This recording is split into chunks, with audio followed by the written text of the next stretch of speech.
As y'all went through it some, they had an assault battery, assault on a teacher, battery, second-degree battery, simple battery, and then the second-degree kidnapping charge. I tried to find out about his prison record, and wasn't able to because it,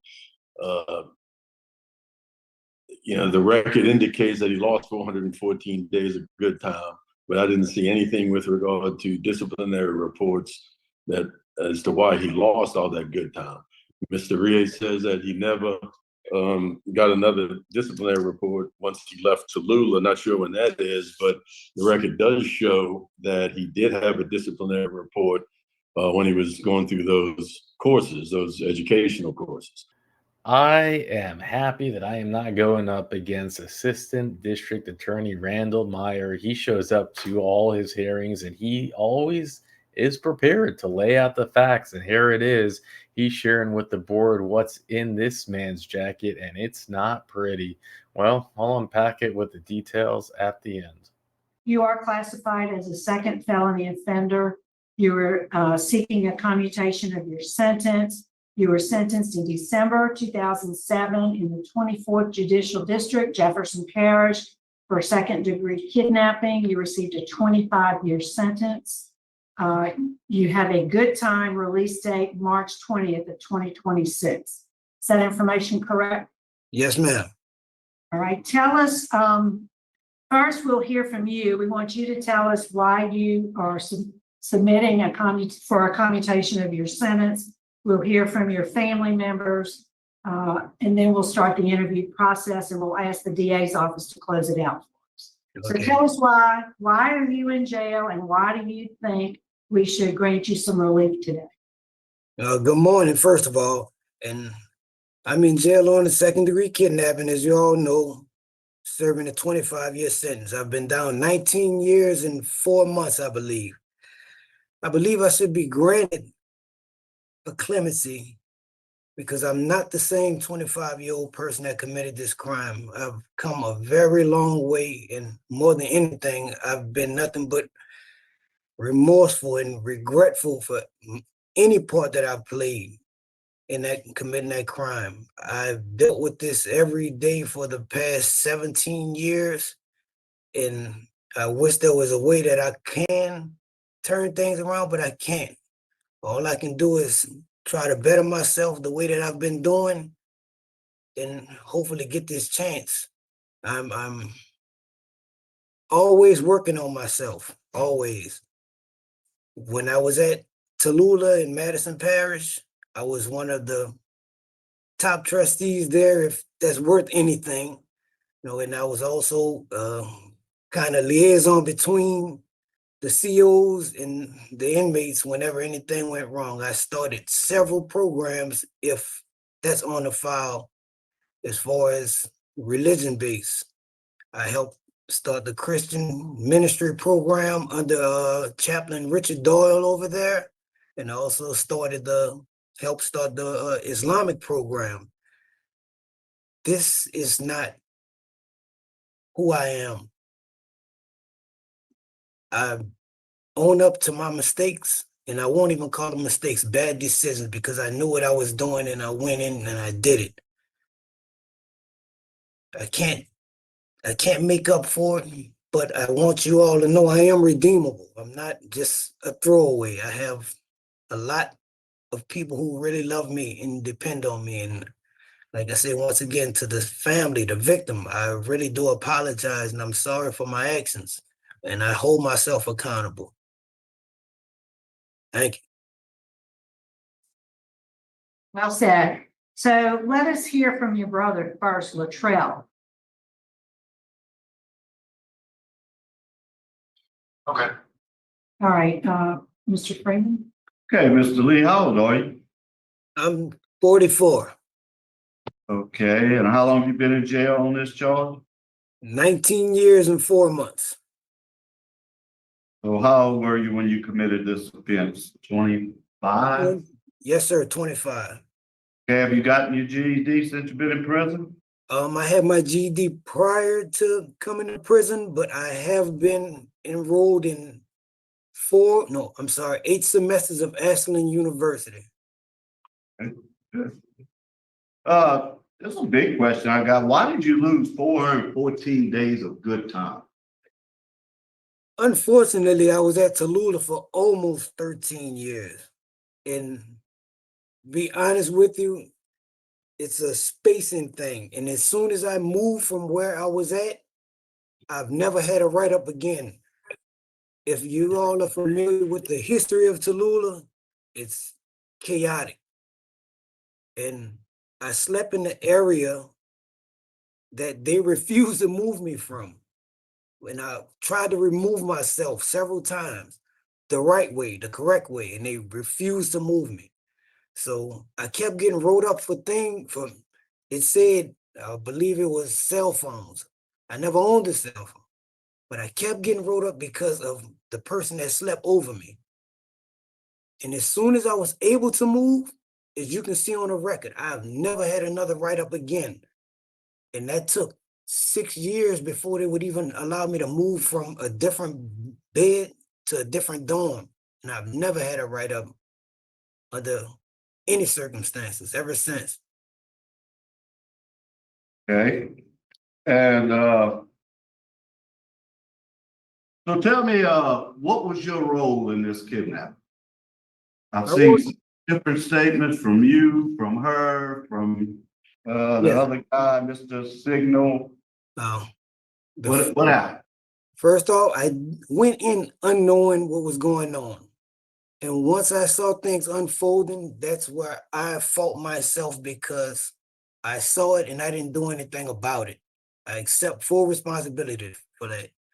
And even afterwards, I didn't go to the authorities. I accept my fault. I could have done something before everything snowballed, and I didn't.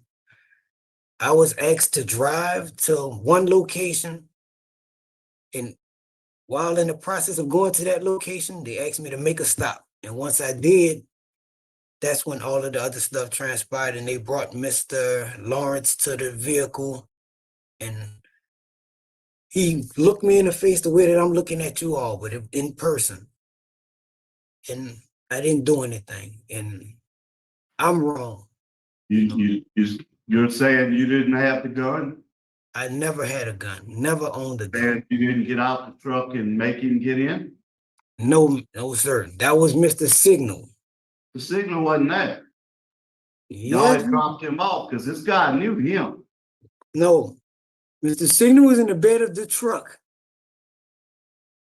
Mr. Signal was in the bed of the truck. So he's the one, he jumped out the bed and put the gun on the guy and told him to get in? Melanie Ann Brown walked Mr. Lawrence to the truck. Can you hear me? Yes, Melanie sir. Ann Brown walked him to the truck. I'm still sitting in the truck. Mr. Signal jumps out the bed of the truck. Mr. Signal had a gun. I've never had a gun in my life. And when I saw everything unfolding, like I said, I accept my fault in that. I didn't do anything, and I could have. But did he get in the back of the truck? He got into behind my passenger seat. I had a quad cab, I believe it's called. Right. And he put him back there. When he laid him on the ground, well, on the floor of the truck, he sat back there with him. I was the one driving. There was no way that Melanie Ann Brown was in the passenger seat. I was driving, and he still had someone in the back with him that he admitted. All right, now, but you said that he was in the bed of the truck, right? Yeah, Mr. Signal was in the bed of the truck on the way there. Something getting ready to go down. Excuse me, I couldn't make out what you said. So you knew something was getting ready to go down because ain't nobody gonna go get in the back of the Yes, bed. sir. Yes, sir. At that point, I did.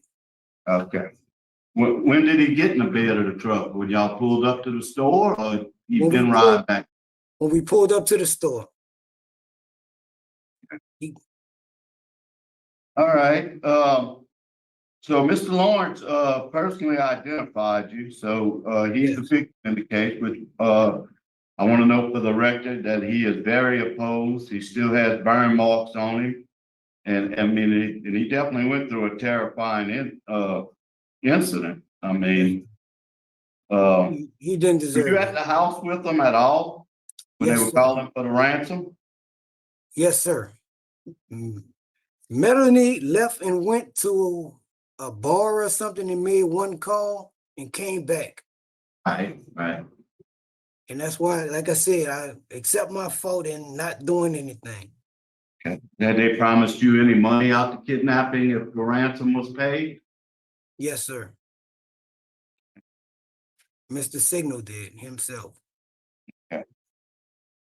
I'm looking at your rap sheet. Okay, I see you had a sexual battery charge. What was that about? You got sentenced and found guilty on it. I had sexual battery and I had unauthorized use of an automobile in 1999. I was 18 years old. I had sexual contact with someone that was 4 years younger than me, I believe. And what about the battery on a school teacher? Verbal battery. Verbal battery, yes. I had words with Miss Delosa Mocklin. I remember the school teacher name. She was my English teacher. And you had simple burglary also. Okay. As a teenager, I Were was. you on any drugs, anything at that time? No, sir. I don't drug. I promise you, I don't drug. Okay, so you've been in a parish prison. How long you stayed in parish prisons? I did 3 years and 4 months for the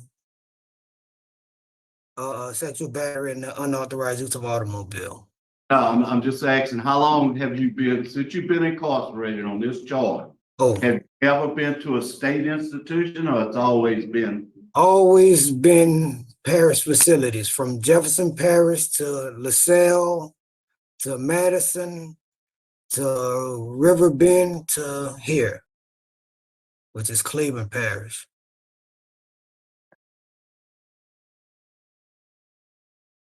You have lots of support. I want to note that. And like I said, you have victim opposition, you have law enforcement opposition. Looks like you've done right a little bit less than 80% of your time.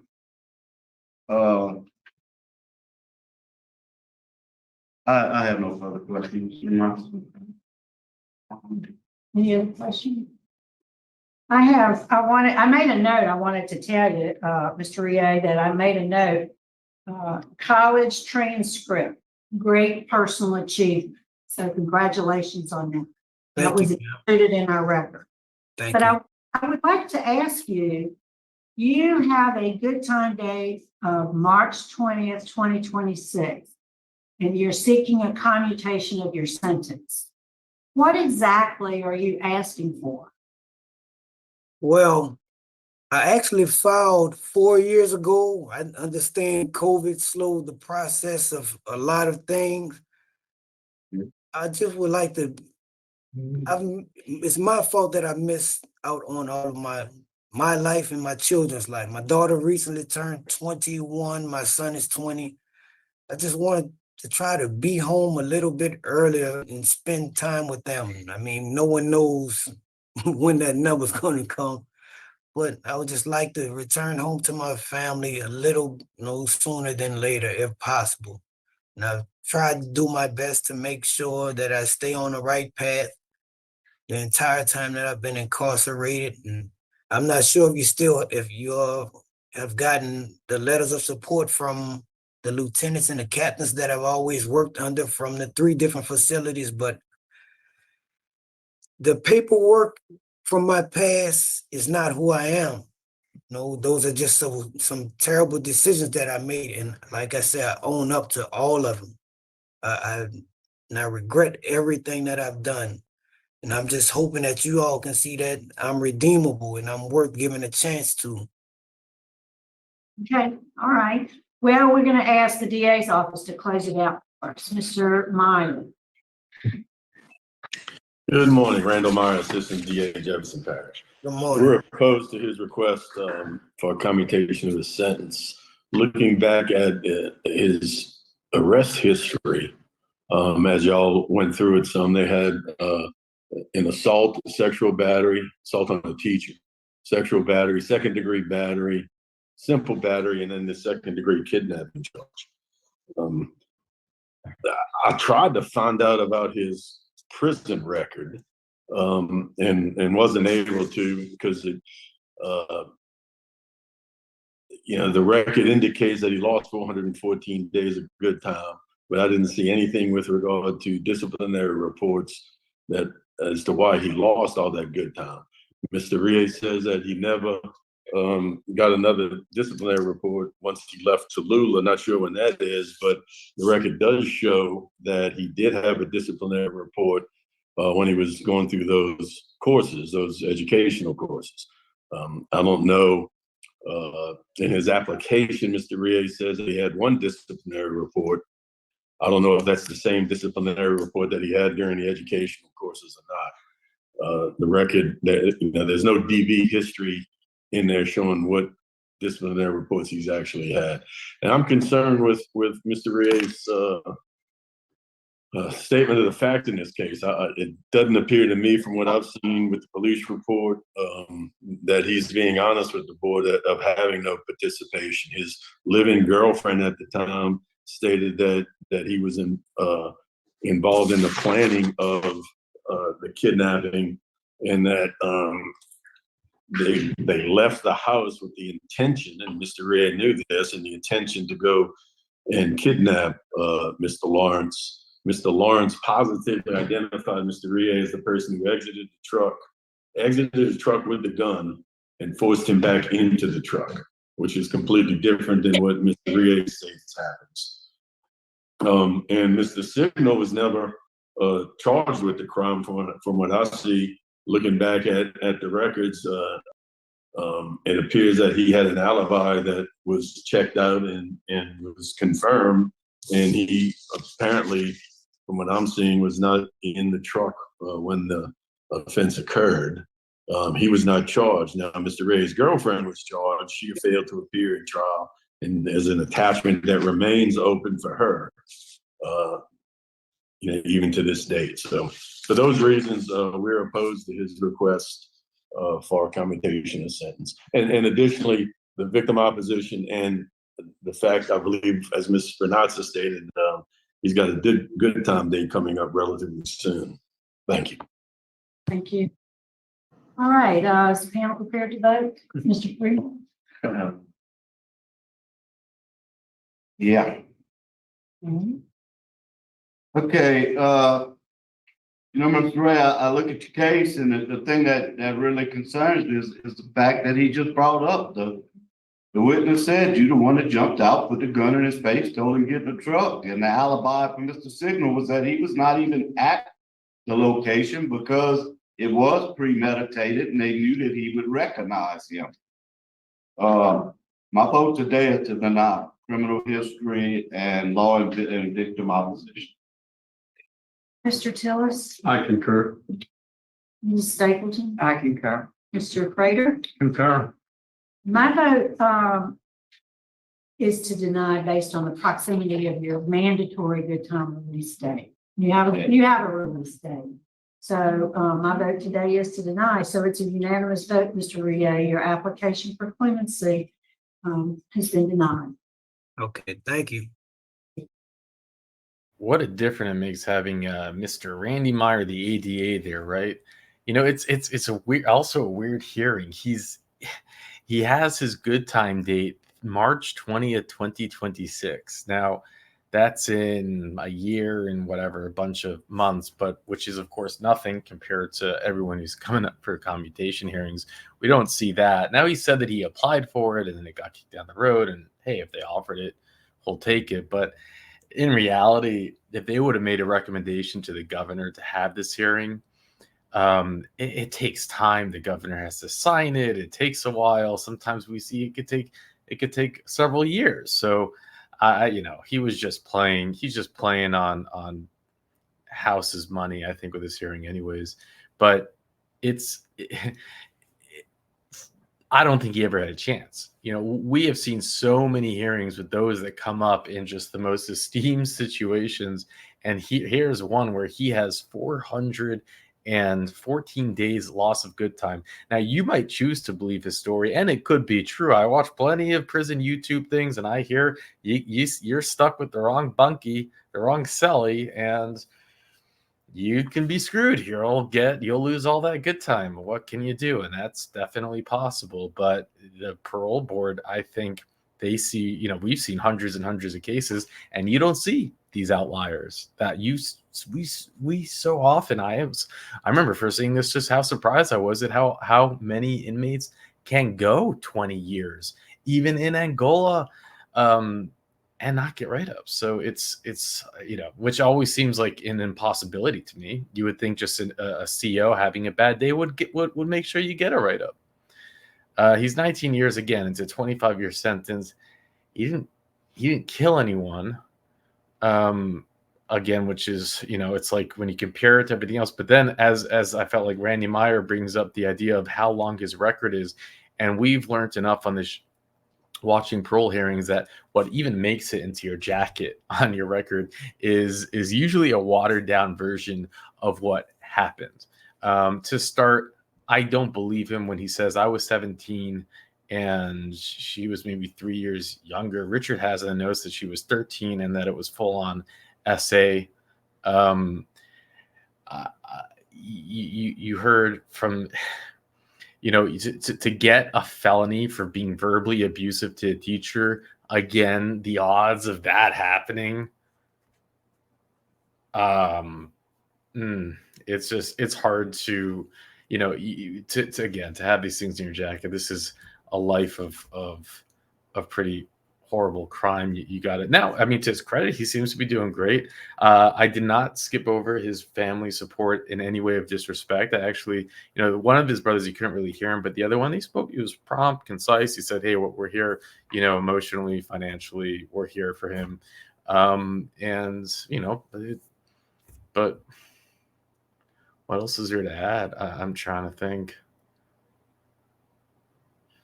Yeah, Randy Meyer said he's 5 violent battery and assaults in his record. 5. That's just, you know, then he has the kidnapping thing because his girlfriend, he said, planned it. It's funny. We saw another kidnapping case with a woman today, and it almost seemed like they could have been the same cases, except in hers, someone passed, you know, her victim died. I don't believe, yeah. It's the right move. They're not recommending to the governor to release someone like this so he can get a 1.5 years early. That was just never. Mr. Signal was in the bed of the truck. So he's the one, he jumped out the bed, he put the gun on the guy, told him to get in? Melanie Ann Brown walked Mr. Lawrence to the Right. Can you hear me? Yes, Melanie sir. Ann Brown walked him to the truck. I'm still sitting in the truck. Mr. Signal jumps out the bed of the truck. Mr. Signal had a gun. I've never had a gun in my life.